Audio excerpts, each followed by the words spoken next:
गुजरात के जूनागढ़ में mega demolition को अंजाम देते हुए सैकड़ों अवैध घर डिमोलिश कर दिए गए।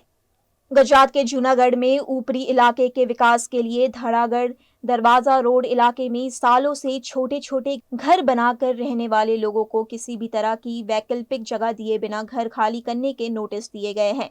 आज सुबह 7 बजे से यहां मेगा डिमोलिशन शुरू कर दिया गया है, जिससे सैकड़ों परिवार गर्मी के मौसम में बेघर हो गए हैं। જુનાગઢ શહેરમાં આવેલા ધારાગઢ વિસ્તાર કે જે ઉપરકોટની બાજુનો વિસ્તાર છે, ત્યાં લગભગ 14,000 ચોરસ મીટર જેટલી જગ્યામાં જે અનઅધિકૃત મકાનો હતા એને દૂર કરવાની પ્રક્રિયા આજ સવારથી શરૂ કરવામાં આવી છે।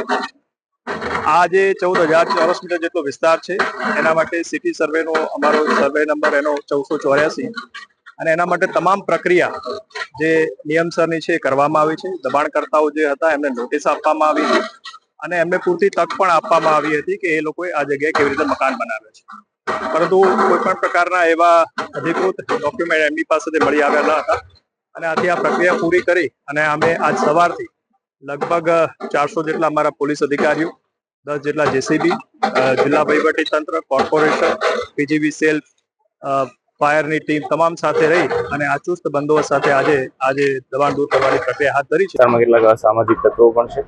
જો આ 8 થી 10 અસામાજિક તત્વો છે, એમાં એક લિસ્ટેડ બુટલેગર, એક એનડીપીએસના આરોપી, તેમના મકાનો પણ સાથે સાથે આ સિવાયના અન્ય 4 એમસીઆર કાર્ડ ઇસમો, આમ કુલ મળીને 8 થી 10 જેટલા છે અસામાજિક તત્વો પણ રહેતા હોય, તેમના મકાનો પણ સાથે સાથે ડિમોલિશન કરવામાં આવેલા છે। હાલ ખૂબ શાંતિપૂર્ણ માહોલમાં છે આ સમગ્ર કામગીરી ચાલી રહી છે। આ બોર્ડની અંદર ઘણા બધા પ્રશ્નો હતા જુનાગઢને સિટીને લગતા। અત્યારે મેઇન પ્રશ્ન તો એ છે, ધારાગઢ દરવાજા પાસે જે લોકો ડિમોલેશન કરે છે એ લોકો 60-70 વર્ષથી ત્યાં રહે છે। 15 દિવસની નોટિસ આપીને એ લોકોએ એમ કહી દીધું કે તોડી નાખો, નહીં તો અમે તોડી નાખશું। એટલે આજે ડિમોલેશન થવાનું હતું, પણ ગઈકાલે અમે ખૂબ મહેનત કરી અને 3-4 દિવસ માટે રોકાયું, પણ ત્યાં પ્રજા હતા હિમમ પોકારી ગઈ છે બિચારી। જાય તો ક્યાં જાય? 60 પરિવારોને જે નોટિસ આપવામાં આવી છે, સાવ ગરીબ માણસો છે, ટકનું લાવીને ટકનું ખાય એવા માણસો ત્યાં રહે છે છેલ્લા 60 દિવસથી। 60 પરિવારો છે અને આ લોકોને જે નોટિસો આપી છે તે 15 દી પહેલા નોટિસ આપી। 60 વર્ષથી જે માણસ રહેતો હોય એને 15 દીની નોટિસમાં શું ખાલી કરી શકે? એની સામે જુનાગઢની અંદર હાઈકોર્ટનો હુકમ છે 28 એપાર્ટમેન્ટોને સીલ મારવાનો અથવા તોડી પાડવાનો, પણ આજ સુધી કોઈ પગલાં લેવામાં નથી આવ્યા।